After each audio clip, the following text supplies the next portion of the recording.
They say only a fool would dare defy a powerful mining consortium, yet Commander Rohan Malachite did exactly that when he freed Ryla, the last of the Titans, from her chains. In a daring escape that rocked the galaxy, he risked everything, his reputation, his career, even his life, to protect a being once labeled a monster, but who harbored more compassion and wisdom than any prison guard ever realized. Now hunted across worlds and facing impossible odds, they cling to hope for themselves and for their unborn child, a miracle of two species united in love. Curious to hear how this extraordinary adventure unfolds? Make sure you listen to the complete story, because the final revelation will leave you breathless. If you're enjoying these kinds of tales that push the boundaries of sci-fi and humanity, please subscribe to our channel. Your support helps us bring you even more thrilling stories to spark your imagination. Commander Rohan Malachite detested every inch of Extraction Station Delta 9, a backwater mining colony on the fringe of known space where lawlessness found easy purchase in every rusting corridor.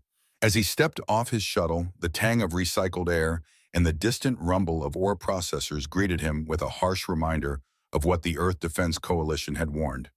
You won't enjoy this place. Delta 9 was built in orbit around a bluish-brown planet dotted with craters and sparse vegetation. Its primary exports consisting of heavy metals, rare minerals, and just about any illegal commodity one could imagine. Rohan's black combat suit, an advanced, snug-fitting set of armor plating interwoven with adaptive nanoweave, absorbed the floodlights glaring down from the station's docking platforms. On reflex, he scanned the immediate area, confirming the readouts flashing across his visor. Standard gravity for a human, moderate oxygen levels, and a subtle but pervasive sign of contamination that made his nose wrinkle. The station had seen better days, if ever it had known them in the first place. Panels hung precariously from half-welded walls, and a patchwork of cables wound their way like synthetic vines through the rafters overhead. Glancing around, Rohan felt a wave of distaste crest through him. He wasn't here because he wanted to be. The Coalition had singled him out for this visit, insisting on a personal inspection to verify rumors that the local mining consortium was pushing moral and ethical boundaries. Boundaries that, if violated, would put Earth's alliance with other species at risk. Word had reached Coalition headquarters that the consortium might be trafficking more than just metals or dabbling in advanced technology that skirted the edges of legality. Nothing was confirmed. Yet, Rohan's presence then was a message as much as an investigation. Earth is watching. You'd better play by the rules. He'd been through enough conflicts, from petty border disputes to galaxy-shaking first contact wars, to know that people in places like Delta 9 seldom played fair. A station built on mining had a habit of digging up more than just minerals. It also unearthed greed and desperation, and where desperation thrived, so did exploitation. His dark hair was cropped close on the sides, a practical style from his days as a starfighter pilot, while a neatly trimmed beard shaded the lower half of his face, lending him a rugged countenance. The man beneath that beard remained on constant alert, ice-blue eyes scanning for signs of deception. "Commander Malachite," a voice chimed, startlingly cheerful amidst the drab environment. Rohan turned to find a slight, wiry alien approaching. The being's elongated arms seemed almost too thin to support its oversized head, complete with bulbous eyes that blinked twice for every step it took. Its skin was a muted jade, reminiscent of tarnished copper. "I am EX, your liaison. The Delta 9 Mining Consortium is honored by your presence." Rohan raised a single brow, doing little to hide his skepticism. "Honor? Sure. Let's just dispense with the formalities," he replied curtly. "I want to see your main extraction complexes, plus the living quarters for the workforce, and I'll need any operational data logs you've got." EX's wide mouth twitched in what might have been a smile or a nervous tick. "We shall accommodate all of your requests, Commander. However, if you'll allow me, there's something truly spectacular I'd like to show you first." Rohan wasn't here for spectacle, and every fiber of his being wanted to reject the offer. Yet a flicker of curiosity flitted across his mind. He'd learned across multiple postings and conflicts that sometimes the strangest diversions revealed the most substantial truths. With a curt nod, he let X guide him through a series of long, poorly lit corridors. Metal floors clanged underfoot, and an ever-present hum of energy conduits vibrated through the walls. Workers in tattered uniforms or makeshift protective gear slipped past them, averting their gazes. Many displayed signs of exhaustion and malnourishment, and more than a few were of mixed species: humans, reptilian sarens, avian-like Fierno, and other morphologies he couldn't immediately identify. It was a grim demonstration that, despite being in advanced corners of the galaxy, exploitation and poor working conditions remained all too common. Over there, X explained as they crossed an observation deck, is our primary foundry. We process raw ores from the planet's surface day and night. Efficiency is high, yes, but we're always looking for ways to improve. Rohan took a moment to glance through the transparent wall. Below, massive machines churned molten metals, forging them into ingots that glowed a brilliant orange. Sparks leapt and died in the dim gloom, occasionally revealing silhouettes of laborers toiling at controls. The scene was mesmerizing yet sobering, reminding him of Earth's own industrial heritage, now centuries in the past. Still, none of this explained the spectacular thing IX intended to reveal. They descended several levels via a rickety lift, its mechanical whine grating on Rohan's nerves. The lift screeched to a halt beside a sealed bulkhead. Two armed guards in gray and black consortium uniforms stiffened to attention. EX motioned for them to open the doors. "It's through here," the alien said, pressing a keycard against a battered reader. "Please, Commander, understand what you are about to see is quite unique in the galaxy."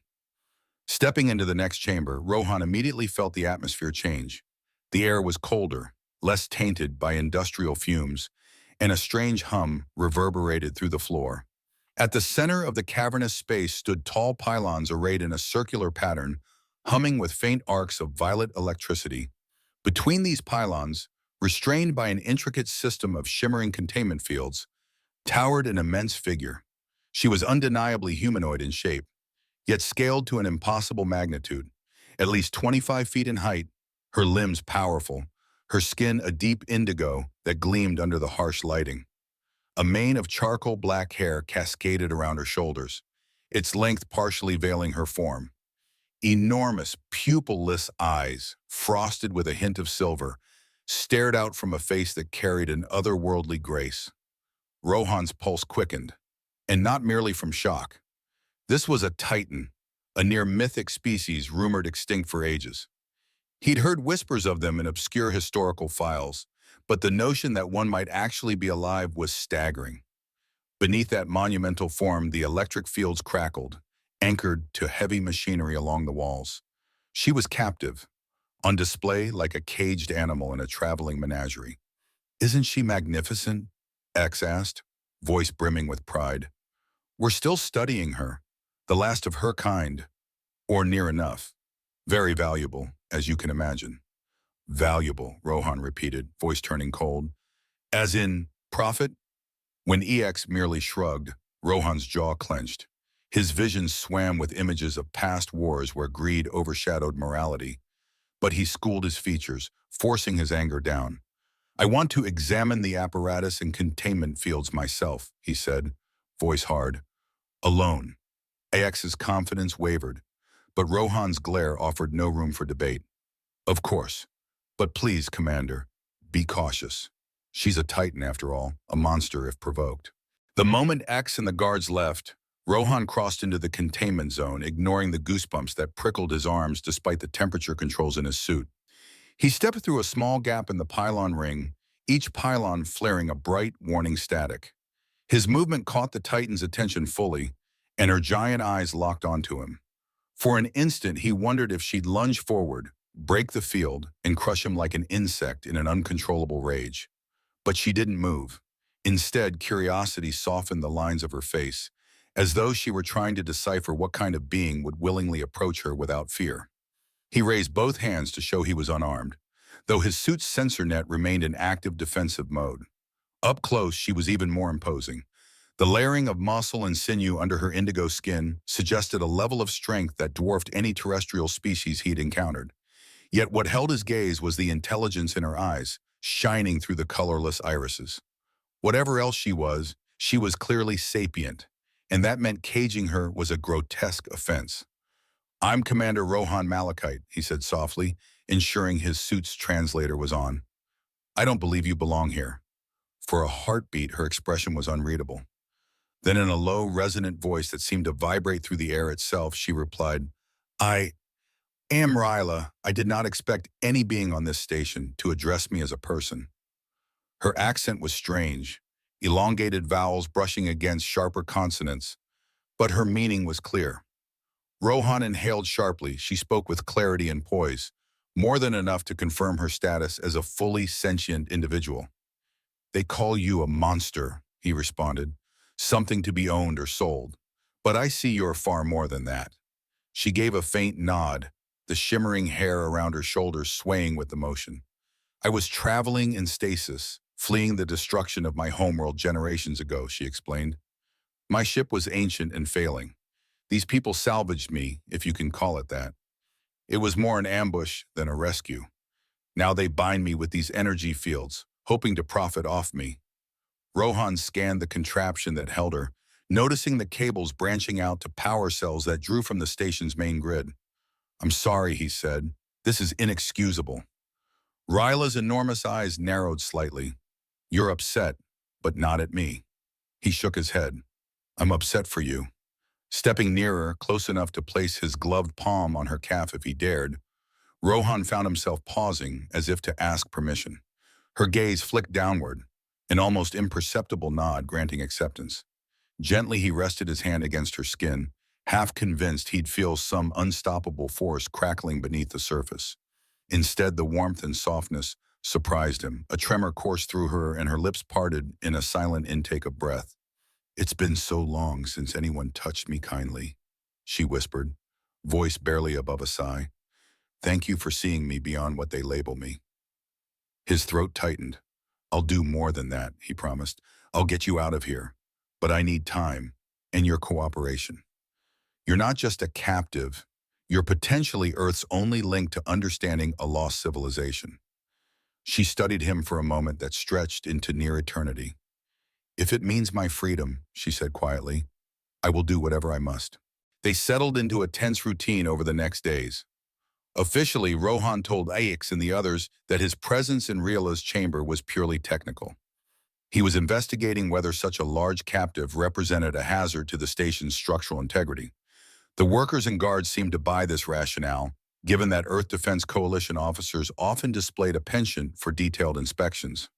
Meanwhile, Rohan's advanced suit discreetly mapped every corridor, analyzed guard schedules, and compiled data on power junctions feeding Ryla's containment field. If he was going to free her, he needed a plan that accounted for every variable, especially since the Titan herself, though remarkably cooperative, was reliant on him to navigate the intricacies of technology at a human scale. On one such visit, he found her sitting quietly, eyes closed as if in meditation. The hum of the containment pylons was the only sound. When he stepped close, her eyes fluttered open, luminous and keen. "Does your mind ever rest, Rohan?" she asked, a subtle twinkle in her gaze. He exhaled a laugh. "Rarely. Too many wars have taught me that rest invites disaster." Glancing around at the pylons, he checked readings on his wrist display. "It seems these fields are directly fed by a primary conduit on Deck 6. If someone were to sabotage that conduit, the fields would flicker out." She nodded. "You're certain that sabotage would be enough to weaken my restraints?" "Positive, but only for a small window of time, maybe a few minutes. During that window, you'd have to break free and break out." "I can do that," she said, conviction in her booming voice.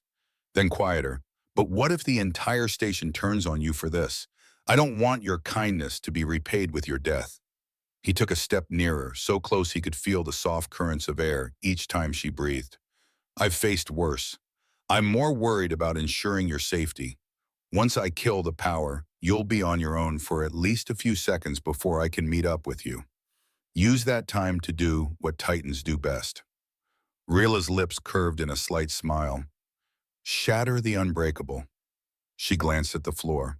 "There is something I must say, Rohan. In these days you have visited, I've felt something new stirring within me. You have listened to my words. You have touched me as if I am not a monster." Her gaze rose to meet his. I am grateful, more than I can express. He reached out impulsively, resting his palm once more against the warm indigo skin of her thigh. I'm the one who should be grateful. You're showing me a whole dimension of the galaxy I never knew. It's not just about saving you, it's about bridging a gap that people thought was impossible. Her breath hitched slightly and his pulse hammered. In those moments, the world of harsh metal floors and flickering lights shrank away, and only they existed. A human soldier and a Titan exile, forging a fragile, beautiful connection in a place that sold everything for profit. Before either could speak again, footsteps echoed in the entryway. Rohan spun around to see X, accompanied by a pair of armed guards. The liaison cleared his throat pointedly. Commander, we're ready for your next inspection whenever you are. Rohan nodded, slipping back into his official demeanor. Right, I'll be there. But as he left, he cast one final glance over his shoulder at Ryla, silently reaffirming the promise he had made. Later that evening, Rohan holed up in a cramped bunk assigned to visiting officers. While the station's neon-lit passages hummed with distant activity, he perched on a small stool, armor panels retracted from his torso to let him breathe more naturally. A portable data pad glowed in front of him, displaying power distribution grids, shift schedules, and automated maintenance cycles. Years of tactical training guided his analysis. When are the fewest guards on duty? How can I trigger the power failure to seem accidental? How can we slip away afterward? He set up a coded link with Earth's main communication network, careful to mask his transmissions behind multiple encryption layers. If the consortium realized what he was planning, it would all be over before it began. Updating Earth Command, however, required a level of caution he'd rarely employed. He needed to convey that things on Delta 9 were worse than suspected.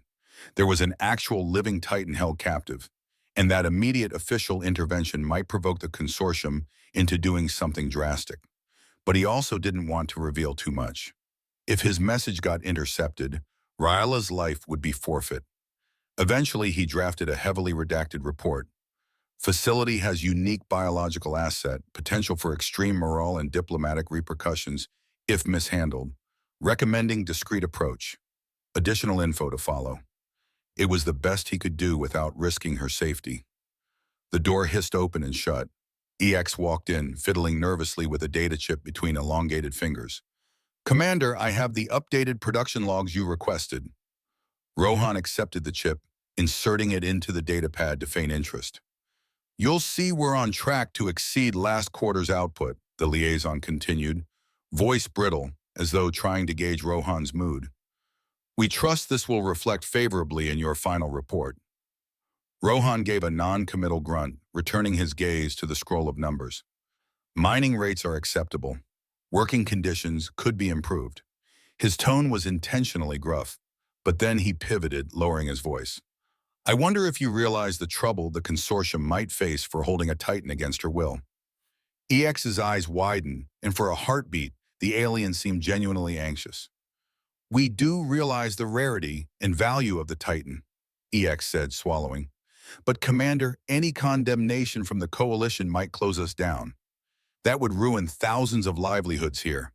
If I might speak freely, you see how precarious things are? Rohan leveled a cool stare, recalling the haunted looks on the underpaid workforce and Ryla's tortured predicament.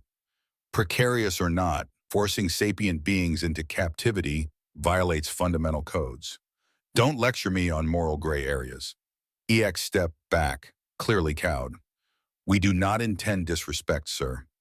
If I might offer an alternative perspective, though, the consortium has deeper pockets than you might imagine. Some of your fellow officers have looked the other way in the past. Perhaps there is an arrangement that could benefit all parties. A silent blaze of anger shot through Rohan's veins, but outwardly he remained calm. Keep your bribes, he said. I'm not that kind of officer. With a curt nod, he ended the conversation, leaving EX to exit in flustered confusion. Preparations continued in secret. Rohan scoured the station's layout for flaws in its security net. Blind corners, outdated scanners, overworked guards, while coordinating with Ryla on precisely what she could do once the restraints flickered. She admitted that she was still gaining her strength back after years of confinement, but also made it clear that her species was bred for resilience. She told him stories of her ancestors, how Titans had once roamed entire star systems, revered as guardians by smaller species, until an interstellar calamity erased their worlds. That was ages ago, and few believed in Titan survival. The knowledge stoked Rohan's sense of urgency. Helping Ryla meant saving not just a living relic, but a culture on the brink of final extinction. During a secret meeting in the containment chamber, Rohan updated her. Maintenance cycle for the main conduit is scheduled for tomorrow night. Power levels drop about 20%, so the engineering team can do checks, but with a few well-placed disruptions, I can make it drop 60 or 70%, enough to break your chains. Ryla leaned down, her expression thoughtful.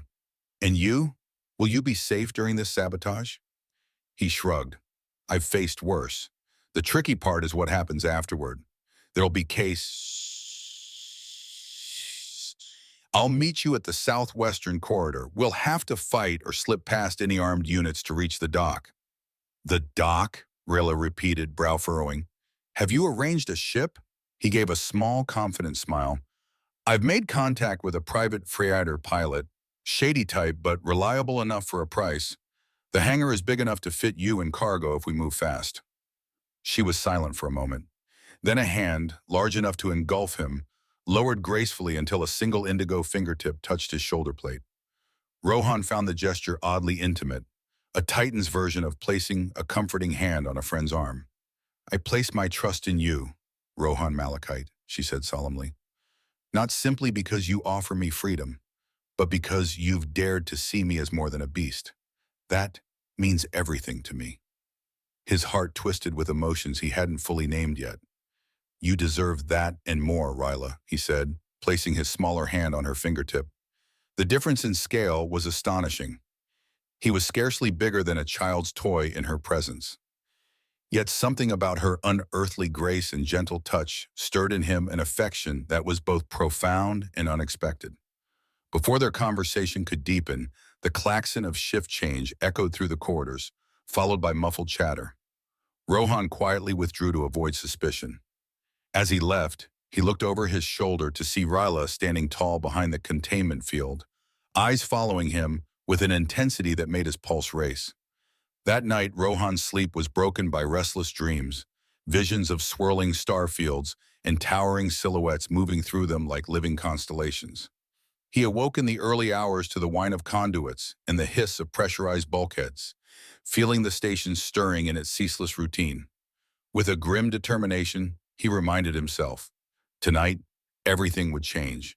If the sabotage and rescue failed, the cost would be high. If it succeeded, they'd both be outlaws in the consortium's eyes. Yet neither prospect deterred him. For once in his life, the path was clear. He would do the right thing, no matter the personal risk. Night fell on the station according to ship time, though in the vacuum of space the concept held only tenuous meaning. Corridor lights dimmed to mimic dusk, and a hush settled over the once bustling platforms. Maintenance crews rotated in, while administrative staff took their rest. Rohan moved with silent purpose through the labyrinth, each step guided by the schematics on his visor. Nobody gave him a second look. An Earth officer performing a random inspection was hardly unusual. Everything hinged on a carefully orchestrated chain of events. First, Rohan had to sabotage the secondary conduits. Simple enough, as they were already scheduled for partial shutdown. A well-timed power surge would trigger an automatic safety measure, rerouting main power away from Ryla's containment pylons. The fields would dim just enough for her to shatter them. Next, she would have to smash through the labyrinthine sublevels until she reached the southwestern corridor. Rohan would meet her there, and they'd race to the hangar where the hired freighter was waiting. A short and simple plan, in theory. In practice, it teetered on the edge of chaos. At the stroke of the designated hour, Rohan found himself in a cramped access node with flickering lights. A single guard dozed nearby, lulled by the mechanical drone. Rohan's suit ejected a tiny dart, delivering a sedative that dropped the guard into a deeper sleep. Working fast, he cut through a secure panel and planted a hacking device into the conduit's control system. Sparks flew, and for a tense moment, he worried he'd triggered an alarm. But the system only beeped in protest, then fell silent as the program executed. On his visor, readings showed the containment fields beginning to destabilize. He whispered into his helmet mic, "Now, Ryla." In the distant containment chamber, Ryla felt the energy pulses falter. She drew a deep breath, focusing on the raw power that lingered in her formidable muscles. Power the world had labeled monstrous, but she had never fully unleashed. Not until now. A guttural roar erupted from her throat as she surged against the pylons. The shimmering lines of violet electricity sparked in resistance, but they wavered. A screech of tearing metal reverberated through the sublevel, followed by a thunderous crash. Alarms blared instantly, red lights dancing across every corridor. Sleepy guards sprang to life, confusion and panic spreading. Rohan bolted from the access node, weaving through a side corridor as klaxons droned. Over the din, he heard the quake-like footsteps of Ryla's approach, accompanied by the resounding clang of bulkheads being torn open. Part of him worried. Had he unleashed a destructive force that might harm innocent workers? But the trust he'd developed with Ryla steadied him. She wouldn't act with blind violence unless threatened. The real threat was the consortium itself, refusing to let her go. Emergency shutters crashed down around him, but Rohan's suit interface forced them open. He sprinted along the southwestern corridor, breath heaving, heart pounding. The plan was dangerously close to either success or catastrophic failure. Adrenaline spiked his bloodstream, every second seeming to stretch. Then, ahead in the gloom, a towering figure broke through a metal wall and with a final echoing boom. Indigo-skinned, eyes blazing, Ryla stood free, exhaling a victorious howl that shook the entire station. Ryla's defiant roar still echoed through the corridors of Extraction Station Delta 9 as the alarms reached a fever pitch, crimson lights painting every bulkhead in urgent flashes. Commander Rohan Malachite felt the vibrations in the deck plates reverberate up through his boots. He was sprinting toward the southwestern corridor, dodging frantic consortium workers who had no idea what was happening beyond the shouts of containment breach. Meanwhile, the thunderous pounding of Ryla's massive footsteps announced her unstoppable approach. She had shattered the main pylons with a force that bent steel as though it were tinfoil. Now, smoke and sparks trailed after her like debris in the wake of a meteor. The station's security detail, once lax and bored, had scrambled into action. Rohan's visor picked up movement on multiple decks, squads funneling toward the Titan's last known position. The corridors, typically echoing with the hum of ventilation or the distant clang of machinery, were now a cacophony of shouted orders and frantic footfalls. Every so often he heard a strangled cry, some hapless guard flung aside by Ryla's sweeping arms or pinned by falling debris. Although her raw power terrified them, Rohan knew she would avoid lethal blows unless cornered. So far, the panicked shouting suggested more fear than fatalities. Rounding a sharp bend, Rohan nearly collided with a trio of armed guards in dark consortium uniforms. Their eyes went wide at the sight of him, an Earth officer in advanced gear, obviously complicit in the Titan's escape. One guard leveled a pulse rifle, but Rohan dropped to a knee and squeezed off 2 quick blasts from his suit's integrated blaster. Twin bolts of blue energy struck the guard's weapon and sent it skidding across the floor. The second and third guards hesitated, uncertain whether to engage or flee. Rohan capitalized on their indecision, punching in a coded override on a nearby wall console. Emergency shutters slammed down, cutting the guards off and forcing them to retreat. His heart hammered as he pressed on. Almost there. The southwestern corridor was a wide industrial passage that fed into the station's underbelly, a location that Rohan had carefully selected for their rendezvous. Though seldom used for official business, it was a direct route to the hangar where Rohan hoped to locate their getaway craft. The plan, converge with Ryla, navigate the lower levels, and reach the vessel before the station's security ringed them in. Suddenly the deck quaked. Craning his neck, Rohan saw an entire section of wall torn open. Metal screeched, cables snapped, and a colossal figure stepped through the new gap. Ryla. Her indigo skin glistened with sweat and faint burn marks where energy weapons had grazed her. Despite the evidence of battle, her eyes burned with fierce determination. She caught sight of him at once, stooping low as she strode forward. "Rohan!" Her voice rolled through the corridor like thunder. Relief flickered in her expression, though it was quickly overshadowed by urgency. We have to keep moving. They've brought out heavier artillery, and they're not holding back. He reached up, pressing a hand to her knee in a gesture of reassurance. Then let's not give them a target. Hangars this way? Together they bolted down the corridor, Titan and human forging a path through the station's chaos toward the only slim chance of escape they had left. The southwestern corridor fed into a dimly lit platform lined with hulking crates and outdated cargo haulers left gathering dust. Overhead, a single row of flickering lights cast elongated shadows across the battered walls, where once the station's expansions had been hurriedly built, then forgotten. Rohan glanced at his wrist scanner. The reading showed that beyond one final bulkhead door lay the sub-hangar, used primarily for offloading heavy ore. It wouldn't be a standard passenger docking area, and that was precisely why he had chosen it. Fewer eyes, fewer questions. As they approached, a siren wailed and a mechanical voice droned. Security lockdown initiated. All personnel evacuate. Intruder at large. The phrase repeated in 3 different languages, a testament to the station's ragtag workforce. Ryla took a moment to tear down a ceiling panel that threatened to collapse on them. Her chest rose and fell in heavy breaths. The ordeal of smashing through entire corridors was costing even her impressive stamina. Despite her fatigue, her gaze remained sharp.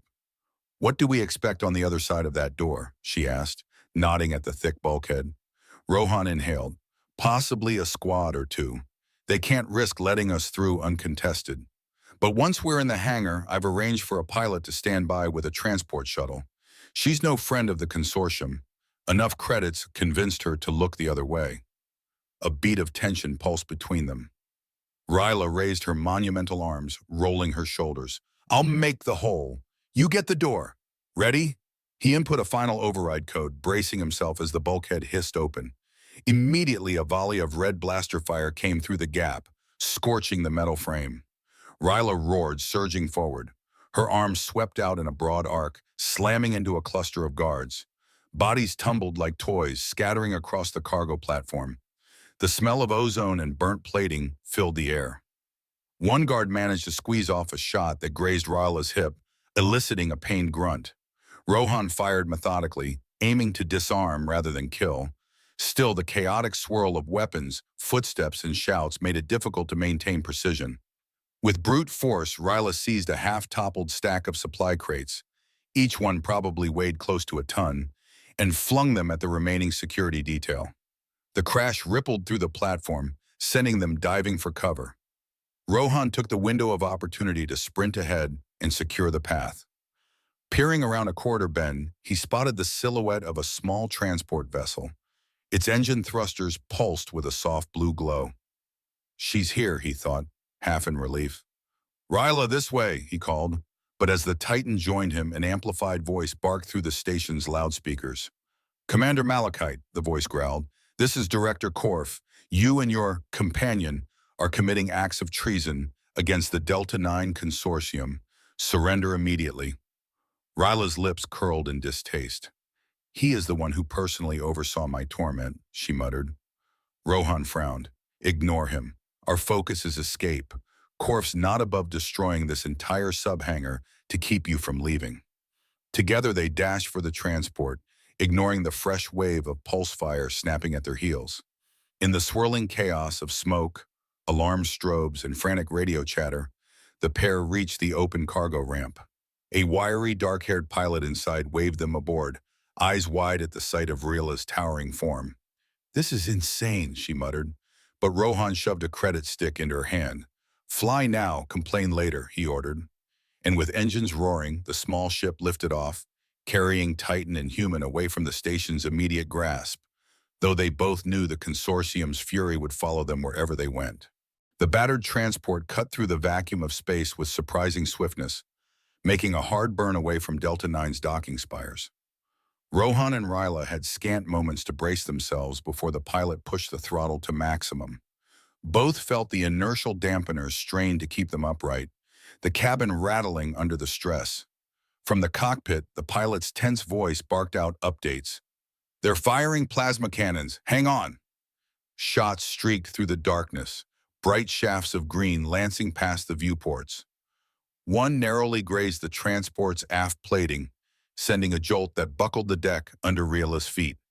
She crouched, her giant form looming over the cramped cargo area, one hand pressed protectively against the ceiling to keep from toppling. Rohan quickly moved to her side, ensuring she didn't tumble over. "This is rough," she muttered, wincing as another blast rocked the ship. Despite the danger, the fire in her eyes suggested a deep sense of relief. She was no longer bound, no longer a spectacle to be gawked at for profit. Rohan's jaw tightened. "We need to break away and get to the planet," he said, leaning close so the pilot could hear. "If we can manage atmospheric entry, the station's big cannons won't risk firing. They don't want to lose the entire operation by hitting the surface." The pilot cursed under her breath, readjusting the transport's attitude. "We're punching through their blockade. Strap in. This is going to be a bumpy ride." Rohan hastily secured himself to a wall harness, while Ryla, too large for any conventional seat, braced in a half-kneel, one massive hand anchoring to the cargo hold's support beams. The ship jolted violently as it swerved and twisted, the pilot deploying countermeasures that spewed chaff and flares to confuse enemy targeting. Despite everything, the consortium's smaller interceptors closed in, peppering the hull with bursts of energy. Through the casey, Rohan squeezed Raylila's hand, well, as much as he could manage of her hand, offering silent encouragement. She gave him the faintest nod, her usually composed features betraying a flicker of worry. For all her Titan strength, a ship-to-ship battle was out of her control. A sudden thunderclap rattled the entire transport, and an enemy shot impacted their port engine. Warning sirens shrieked through the cabin, red lights flared. The pilot lost partial control, the transport spinning on its axis. Rohan's stomach lurched as the view of swirling stars gave way to the looming planet below, its striated clouds and desert-like continents rushing up at terrifying speed. "Brace for re-entry," the pilot shouted, wrestling with the controls. The hull glowed a violent orange as friction with the planet's upper atmosphere scorched the exterior plating. Metal screamed in protest. Gravity multiplied, pressing Ryla and Rohan hard against the deck. Alarms merged into an unholy symphony of danger. Somehow the pilot managed a semi-controlled descent. The craft erupted from the upper cloud layers, plunging toward a rolling expanse of broken canyons and red-hued terrain. The ground rushed closer with every second, the horizon a flicker of heat waves. Rohan's visor displayed altitude and velocity in frantic numbers. Too fast, too steep. A final jolt slammed them into the ground, and everything went white. For a moment, Rohan heard only the pounding of blood in his ears. Then the world snapped back into focus, revealing the battered transport lying half-buried in a shallow trench of red dust. Lights flickered, the cockpit canopy shattered, and dense smoke coiled from the ruined port engine. They'd survived, but the question remained, at what cost? When the dust settled, the first thing Rohan noticed was the strangled hiss of coolant leaking from behind a buckled panel.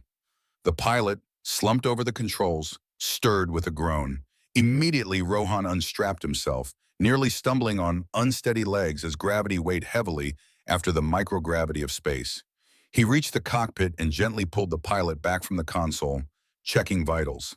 A mild concussion, scrapes, and bruises, but she was breathing. Rohan offered her a canister of emergency oxygen from his suit. "Take it easy," he murmured. "You got us down in one piece." "Some piece," she muttered, with a pained laugh. Glancing back, she nearly jumped at the sight of Ryla's colossal form bent uncomfortably in the cargo hold. Despite the cramped space and obvious discomfort, the Titan was conscious, slowly pushing aside damaged crates that had tumbled during the crash. The pilot blinked rapidly. "I've never seen anything like her." Rohan patted the pilot's shoulder. "You did good. We'll need to evacuate before the consortium finds us." With that, he moved back toward Rila, who gingerly tested her limbs for injuries. Her indigo skin was dotted with bruises and scrapes, but she seemed otherwise unharmed. "Is everyone alive?" she rumbled, voice low as her gaze flicked across the battered cockpit. He nodded. "Pilot's beaten up, but stable. How about you? Anything broken?" "I'm sore," she admitted, "but intact thanks to your suit's calculations on the crash angle." Then with a wry twist of her lips, she added, and maybe a bit of Titan durability. Rohan's eyes flicked to the swirling clouds of red dust visible through the fractured hull plating.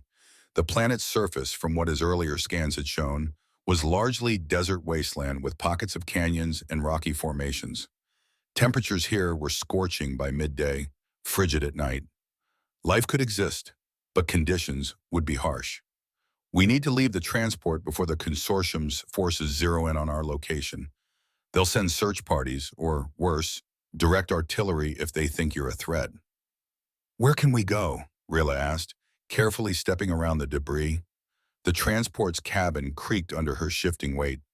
We can't exactly blend in somewhere civilized. Rohan grimaced. I've read that the southwestern stretch of this continent, beyond the red dunes, has mountainous canyons, natural caves. It'd be good cover, hard to scan from orbit, especially if we kill any energy signatures. The pilot, overhearing, coughed weakly. Fine, you two run off. Take the emergency kit. I'll stay with my ship and see if I can fix it enough to launch again. Just remember, I did my part. If the consortium finds me, I'll talk my way out or hide. You owe me for the risk I took. Rohan nodded, handing over additional credit chips. For your trouble, radio me if you manage to get partial flight. Otherwise, we'll find another way off this rock. The pilot's eyes lingered on Rilla a moment longer, some amalgam of awe and fear, then turned to rummage for salvageable parts.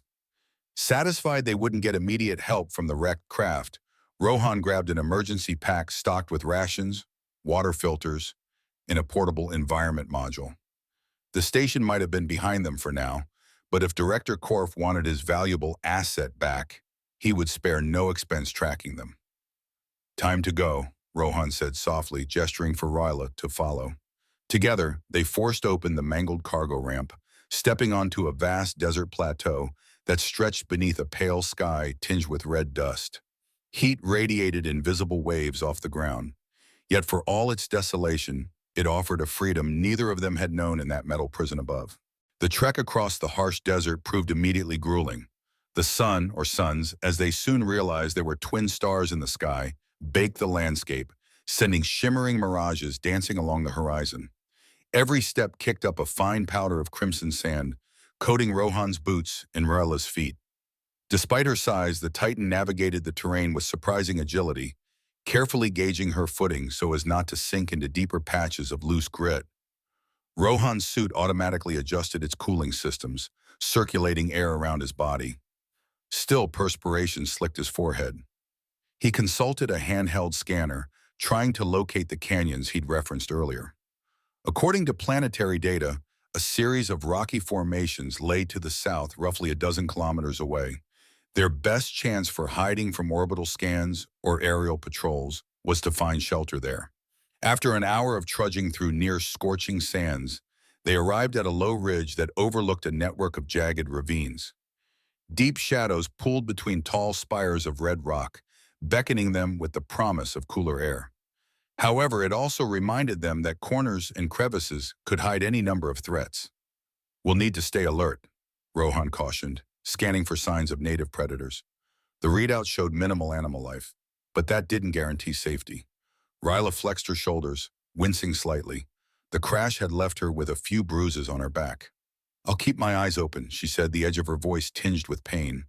Sweat glistened on her brow, though she bore the heat better than Rohan had anticipated. Her physiology, adapted for extremes, kept her from succumbing to dehydration as rapidly as a human might. They descended into the maze-like canyon, eventually stumbling upon an opening that looked like a natural cave. Curious striations marbled the stone in layers of crimson and black, worn smooth by eons of wind. The entrance was tall enough for Ryla to pass through if she ducked her head. Inside, temperatures dropped noticeably, a blessing that drew a relieved sigh from them both. "Better than the open desert," Rohan remarked, switching on a portable lantern from his emergency pack. "We can camp here while I scan for consortium patrols. If they're searching, I'll pick up the engine signatures." Ryla settled against a rock wall, muscles visibly relaxing now that she no longer had to brace against the blazing sun. She watched quietly as he deployed a collapsible sensor node near the cave's entrance. Only the gentle drip of condensation echoed through the cavern, along with the rustle of Rohan's gear. Eventually she asked, "Do you truly believe we can find a ship large enough to carry me off this planet?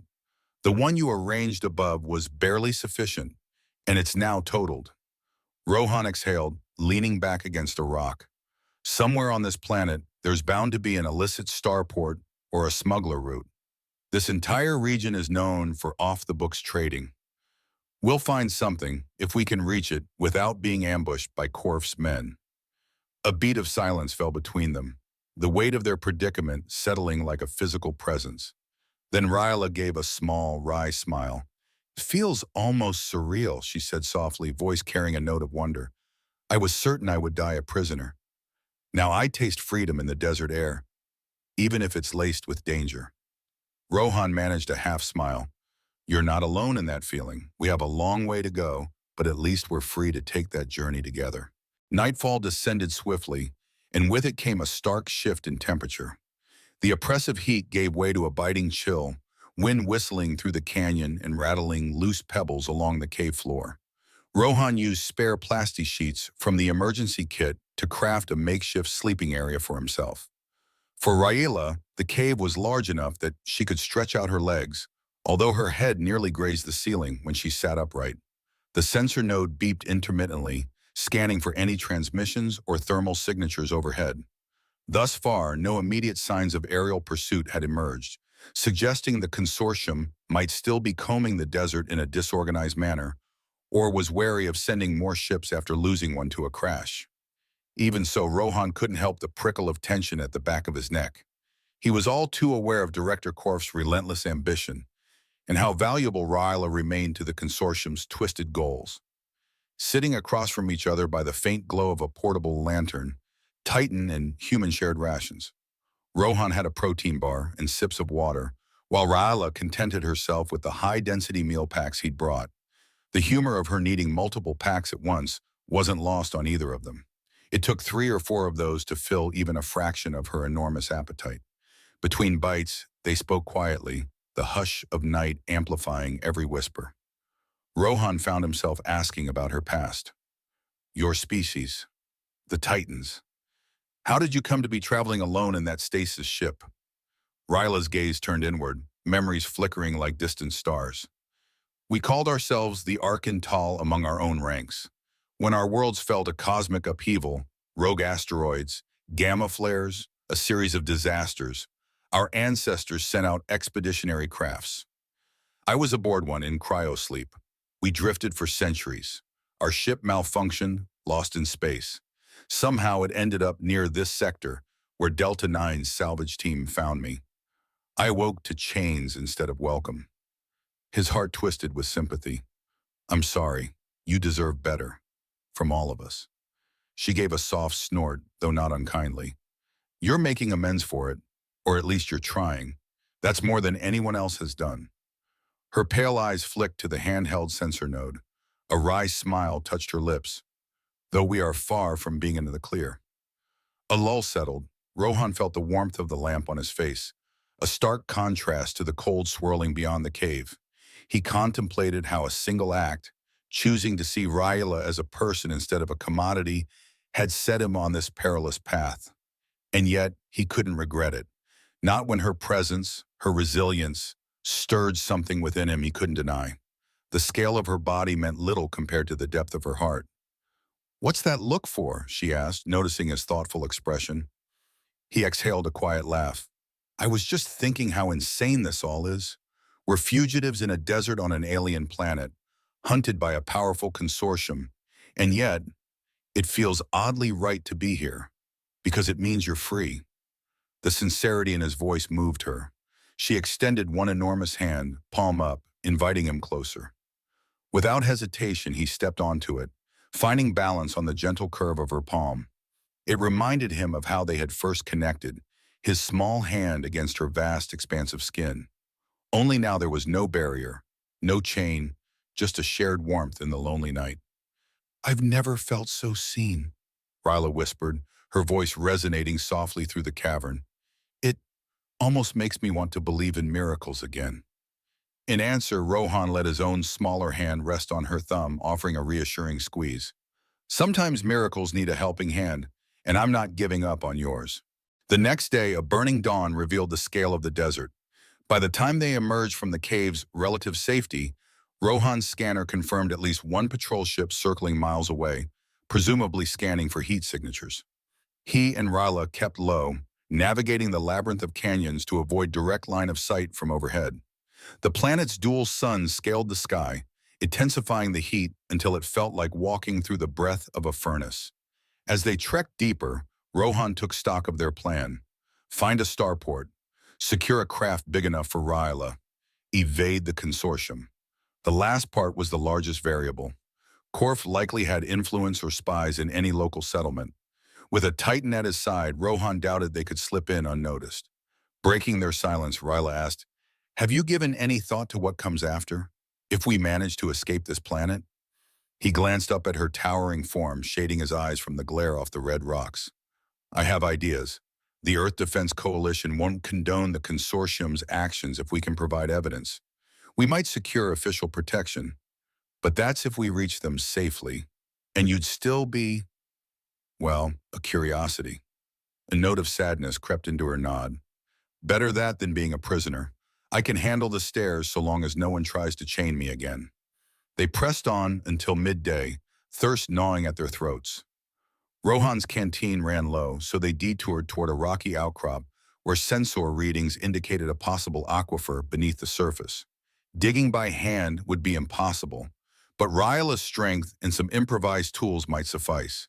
She used a jagged piece of metal debris they had collected en route to pry at the softer sediment.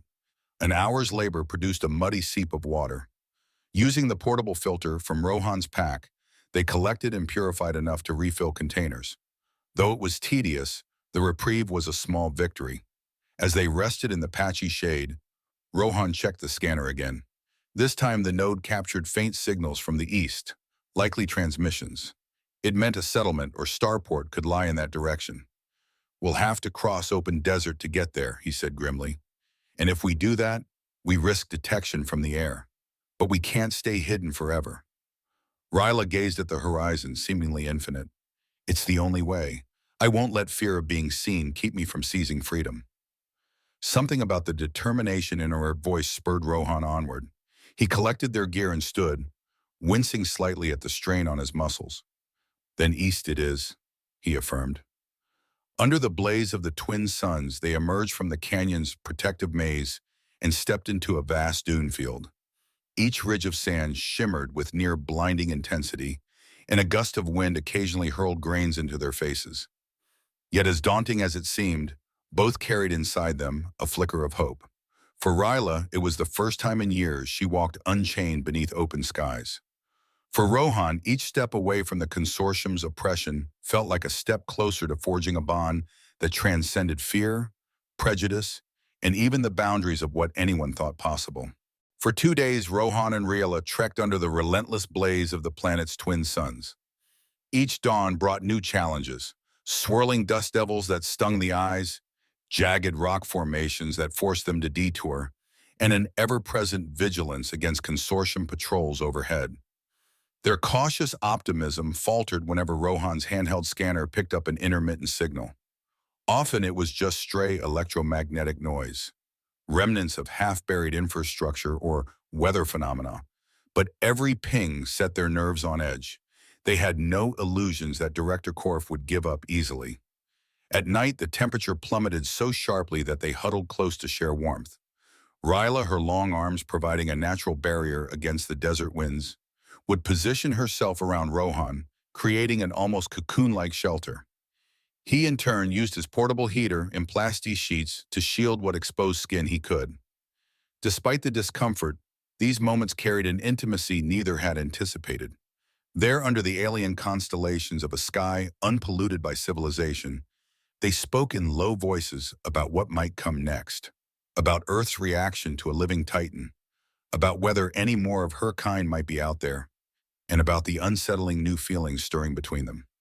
On the morning of the third day, they crested a final dune to glimpse a sprawling settlement. Low-slung buildings of adobe and steel clustered haphazardly along a dried riverbed, with multiple landing pads dotting the outskirts. Some of these pads clearly hadn't been used in ages, their surface cracked and overtaken by shifting sands. Others appeared busy with freighters and smaller crafts in various states of disrepair. It was a frontier town, scrappy and unregulated, the sort of place where contraband changed hands quietly and questions were seldom asked. Rohan's first instinct was to hide. "That's definitely a smuggler hub," he murmured. "No official presence from Earth or any other recognized authority. And Korf might have watchers here." Ryla squinted in the harsh sunlight. "We have little choice. If there's a craft capable of transporting me, it's likely here." She paused, hugging one arm across her midsection. "We just need to be clever about how we approach." He took note of her motion. "Are you hurt?" he asked, concern knitting his brow. "Not exactly," she said, her voice tinged with uncertainty. "I've felt different these last few days. Some kind of change in my body. At first I assumed it was just the strain of the desert or leftover pain from the crash." Rohan's mind raced to the improbable. Is it possible? But he didn't voice his thought. "Not yet. Once we're safe, I'll run a full medical scan with my suit's diagnostic tools," he said gently. "For now, let's focus on finding a ship." Ryla nodded, exhaling shakily. "Agreed, but please be on guard. I'm not sure how discreetly I can move in a place like that." A ghost of a smile touched Rohan's lips. "Understood. We'll have to rely on speed and intimidation if subtlety fails." With that, the two descended the dune, making their way toward the settlement's edge. As they approached, heads turned, understandably so. A Titan was not an everyday sight, even in a galaxy full of strange beings. Keeping a protective hand near his sidearm, Rohan led them toward the largest landing pad in search of a vessel big enough for a traveler of Ryla's size. Stepping onto the settlement's main thoroughfare was like plunging into the heart of lawless enterprise. Stalls peddled questionable wares, biomod implants, weapon scraps, exotic alien trinkets, while a motley array of species bartered, haggled, and occasionally brawled under the scorching suns. The air brimmed with the pungent odor of unregulated fuel mixed with the sweet and sour tang of local spices.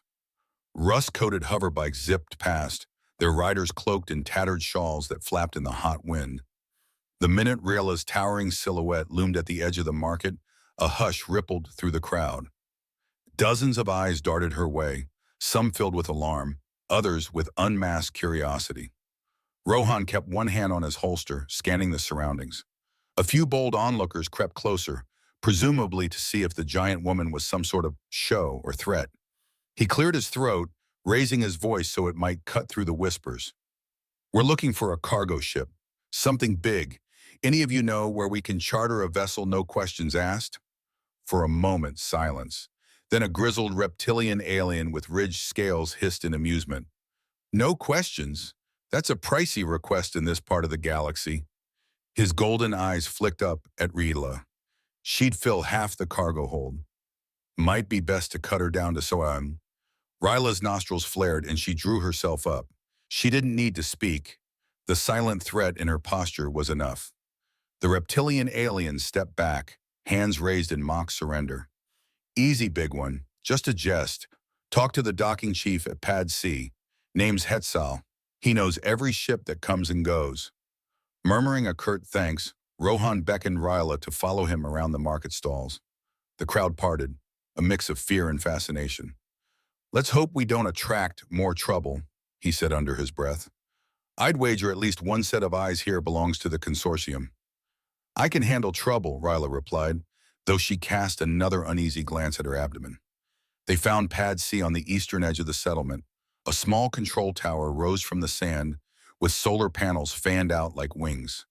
Dozens of battered ships lined the adjacent tarmac, many of them cargo haulers with wide underbellies. They ranged from short-distance skiffs to deep space freighters that looked old enough to have served in wars long since forgotten. It was the latter category they needed, something capable of interstellar travel with a hold tall enough to accommodate Ryla's formidable stature. Hetzal turned out to be a stout, multi-armed creature, half buried under a pile of data pads and manifests in a cluttered office. He barely glanced at Rohan before his four luminous eyes locked onto Rila. Well now, he drawled, I've seen some big customers, but you take the comet. Without preamble, Rohan said, we need to charter a deep space hauler, urgently, payment up front. He discreetly showed a credit chip with an impressive sum, acquired ironically from confiscated consortium accounts. Hetzal let out a soft whistle. You're either desperate or insane, possibly both. Let's see. There is one old cargo hauler that might do. The Arcadia's wing. Large cargo bay, sturdy hull, belongs to an independent pilot named Jusido. She might let it to you, if you can afford her price. Ryla's eyes momentarily gleamed with hope. Take us to her. Hetzal guided them across the landing pad, weaving between refueling trucks and containers stacked 3 stories high. The climate control within the settlement was patchy at best, so the day's heat radiated fiercely off the tarmac. Ryla's size allowed her a commanding view of their surroundings, and she used that vantage to keep watch for any sign of the consortium's minions. Rohan strode alongside, occasionally checking his handheld scanner for suspicious signals. Thus far, nothing flagged as an immediate threat, but the uneasy tension in the air told him it wouldn't be long before Korf's network caught up.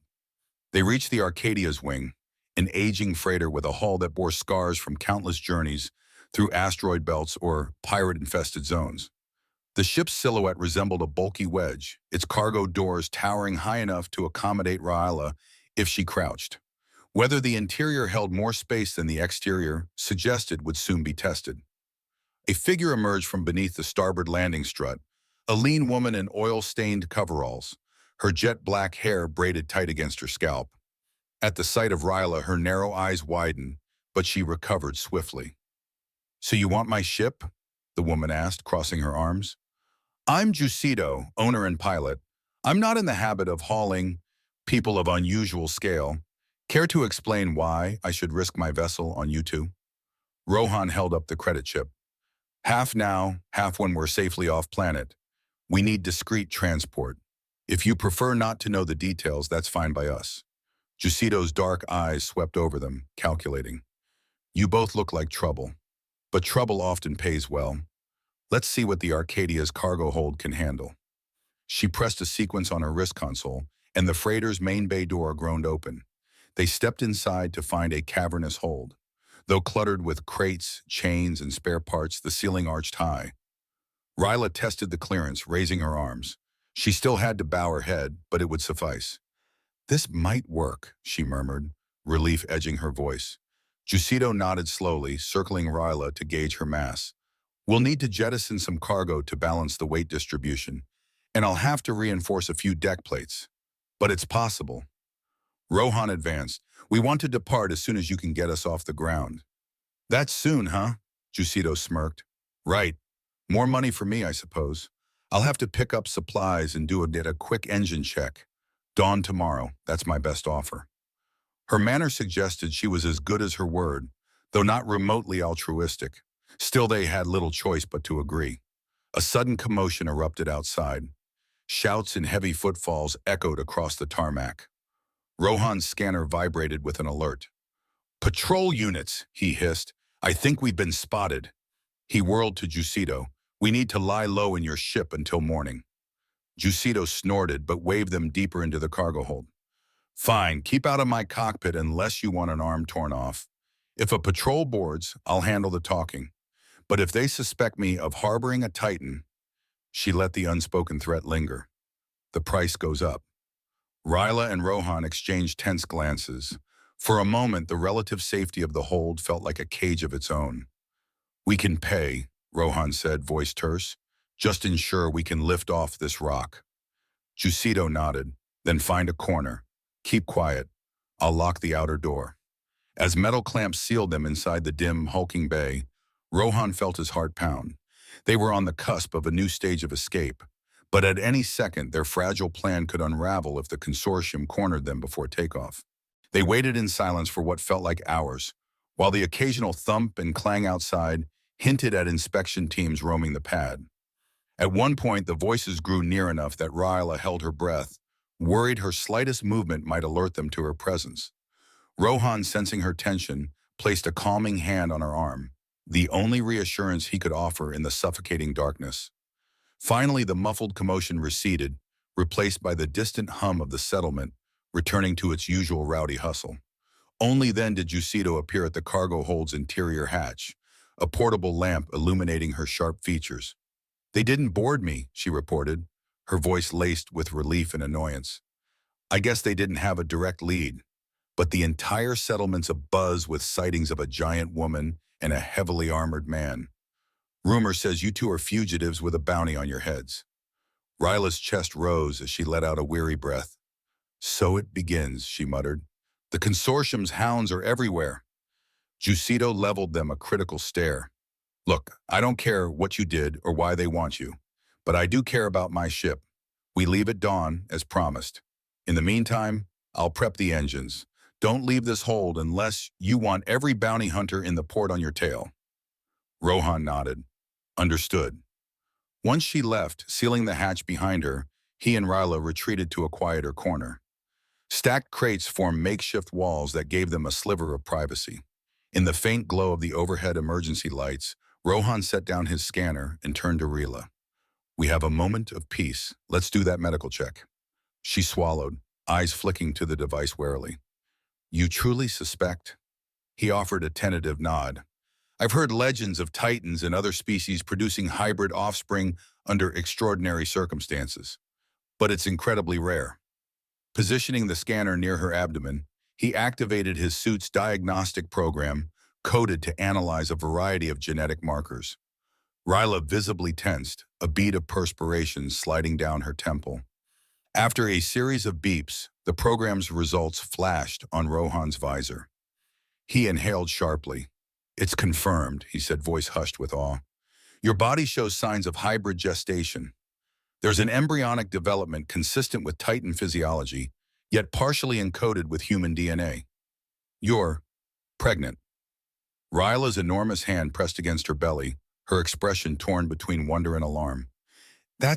How is that possible? I mean, we shared intimacy, but our species—" Rohan smiled, reaching up to gently squeeze her wrist. "Life finds a way sometimes. It's unprecedented, but it's real." Emotions played across her face. Oh, fear, determination. "A child," she whispered, tears glistening in her pale eyes. "A child who's half me, half you." His own breath came faster, heart pounding. "I'll protect you both," he vowed. "No matter what it takes, if the consortium learns about this, they'll be more desperate to capture you. The scientific and exploitative value would skyrocket." A tremor coursed through Ryla, a tidal wave of maternal protectiveness. "Then we must survive, not just for us, but for her." She closed her eyes, a teardrop slipping free. "I feel certain it's a daughter." Rohan rested his forehead against her arm. "Then let's give our daughter a galaxy where she's free, where no one calls her mother a monster, or tries to cage her father for wanting to do what's right." The air in that secluded corner of the cargo hold shimmered with possibility. Their future was no longer just about escape. It was about life, family, and the promise of something that transcended everything they once believed impossible. Morning crept in with a dim glow seeping through the ship's bulkheads. Even before the suns rose fully, Jucito roused them, informing them that final inspections had been completed under cover of darkness. She spat a wad of chewing gum onto the floor in frustration. "A patrol nearly circled back, but I bribed a dock official to give us clearance. If we don't leave in the next half hour, the deal is off."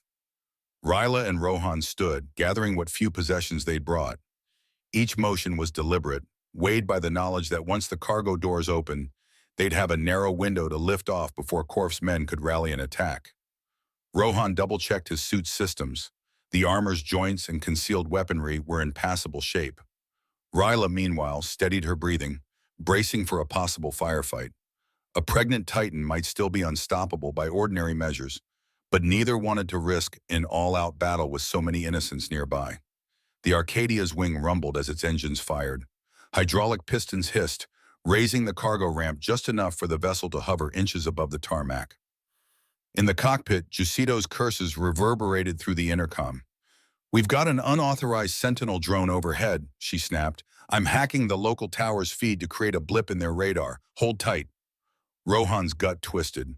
It's starting, he said half to himself. If that drone recognizes us, they'll scramble ground forces. Ryla flexed her fingers, her eyes narrowed.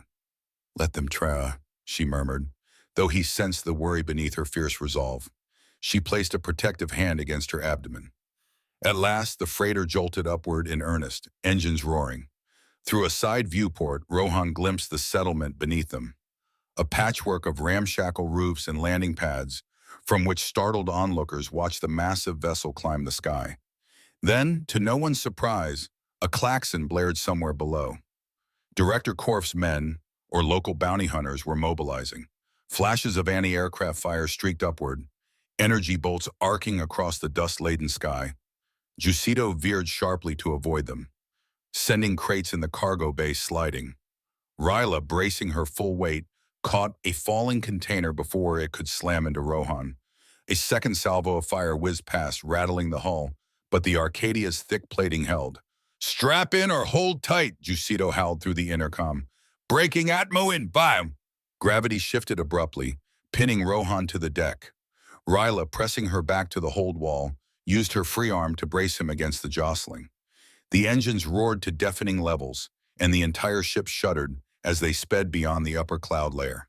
In seconds, the sky darkened, giving way to the star-flecked expanse of space. Yet the danger wasn't over. A scattering of short-range fighter craft emerged from the planet's orbital station, evidently on standby for events exactly like this. Rohan grimaced as the cargo hold's panels lit with red warnings. Brace yourself, he told Ryla, clinging to a nearby structural beam. They're going to chase us until we hit a jump point. No sooner had he said it than the ship lurched violently. Energy beams peppered the Arcadia's aft thrusters, carving bright scars along the hull. Jucito cursed louder than ever. I hope your Titan friend can handle a little extra turbulence, because we are taking the fastest route out of here. Ryla's response was a determined snarl. Do what you must. We will hold on. A frantic chase ensued, the Arcadia's wing weaving through scattered debris fields and battered satellites that orbited the planet. The consortium's fighter craft closed in like hungry predators, each carrying enough firepower to cripple a civilian freighter. Inside the cargo bay, Rohan and Ryla exchanged apprehensive glances as the hull thumped with fresh impacts. Each jolt knocked crates loose or caused the deck to vibrate ominously. Why don't they use bigger guns? Ryla wondered, voice tight with stress. She kept a protective arm curved around her abdomen, as if shielding the life within her from the turbulence. They want you alive, Rohan shouted over the din. A Titan, especially one carrying a hybrid child, is worth more captured than dead. Her face darkened at the reminder. They will not take us, she vowed. Up in the cockpit, Jucito engaged the ship's jump drive, but a shrill alarm signaled that the closest jump point was still calibrating. We need at least 1 minute to spin up, she yelled through the intercom. You have to buy me time. Rohan hurried to a wall panel that displayed external cameras. The fighters were forming a perimeter, peppering the freighter's shields with pulse blasts meant to break them down gradually. He gritted his teeth, searching for any advantage. Then he noticed a battered, half-collapsed satellite drifting into view. Its superstructure remained partially intact, swirling with floating debris. If Jucito maneuvered behind it, they might gain cover long enough for the jump drive to charge. He slapped the intercom. Jucito, swing starboard. There's a derelict comsat. Use it as a shield. She replied with a ragged scoff. It's suicidal, but so is letting them shoot us down.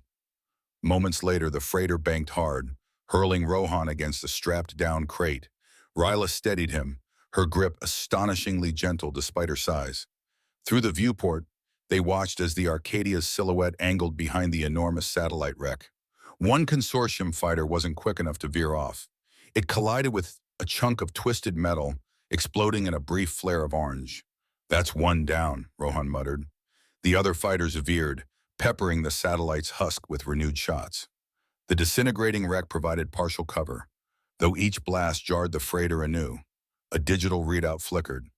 Jump drive charging, 73%, 84%.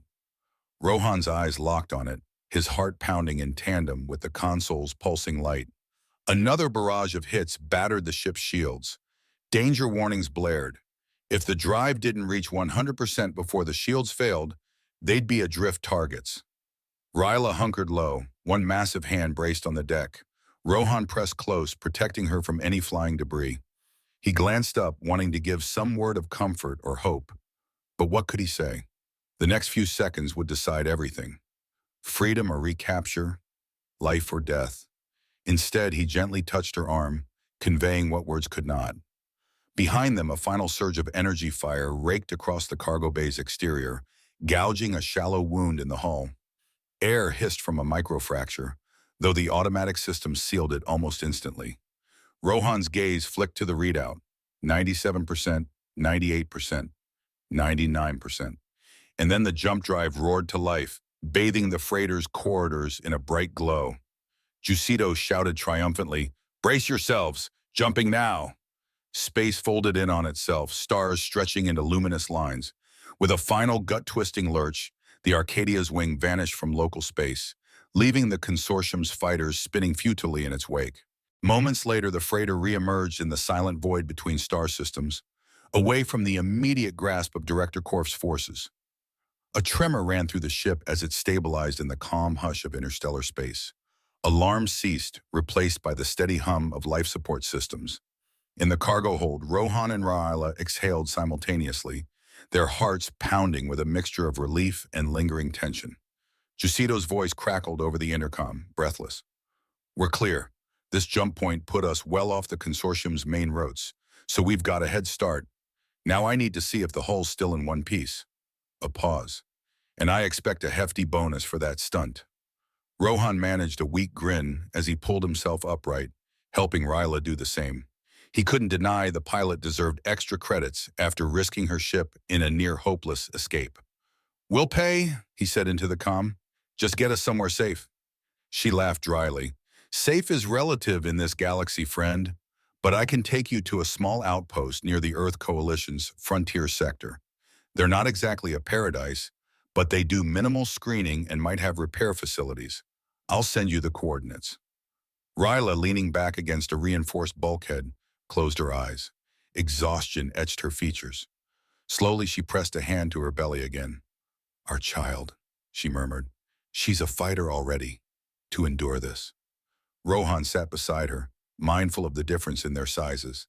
He set down his scanner, noticing the faint spike in her vital signs. It was normal stress and anxiety, but still enough to concern him. "Let's rest," he said. "We should take care of you both. Once we reach that outpost, I'll contact the Earth Coalition. We'll present our evidence against the consortium and request protection." Her eyes opened, luminous with a fragile spark of hope. "Do you think they'll listen?" He reached for her hand, letting his smaller fingers thread between the grooves of her much larger ones. "I believe they will. The Coalition has strict codes about sapient rights. A Titan, especially one carrying a hybrid child, is no mere curiosity. You represent an entire lost lineage, and if we supply proof of the consortium's unethical practices, Earth's leaders won't stand by." Quietly, Ryla shifted her gaze to the overhead lights, as though she could see through the hull to the infinite stars beyond. "When we first met, I thought you were just another soldier, maybe kinder than most, but still bound by your orders. Now, here we are, outlaws to some, prospective allies to others. You risked everything." He offered a gentle smile. "I had a choice. Turn a blind eye to a sentient being in chains, or do what was right. I don't regret it, especially now that we're building a future not just for ourselves, but for our daughter." Her lips curved in a tender expression, something close to a Titan's version of a smile. Then, in a gesture that had become their own private bond, she lowered her head and pressed it gently against his shoulder. For a brief moment, the chaos of the past weeks fell away, leaving only the hush of the cargo hold and the rhythmic cadence of their breathing. They remained like that, entwined in shared exhaustion and quiet triumph, until Jusido's terse announcement over the intercom shattered the stillness. "Coordinates set.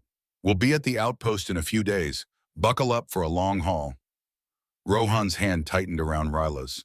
A few days of relative safety, time enough to dream, to plan, to prepare for what came next. We've come this far, he thought. We won't give up now. And in the soft glow of the emergency lights, Titan and human clung to each other, resolved to face whatever the galaxy threw their way, together. From my perspective, this story stands as a testament to the boundless power of empathy, unity, and steadfast resolve in the face of towering adversity. By championing Ryla's freedom, Commander Malachite not only saved a life, but rekindled the hope that once seemed lost among the stars. In embracing one another's differences and forging a future together, they've demonstrated that even the most imposing barriers, be they physical, cultural, or interstellar, can be overcome by genuine respect and heartfelt connection. Thank you for following this incredible journey. Please share your thoughts and reactions in the comments section below.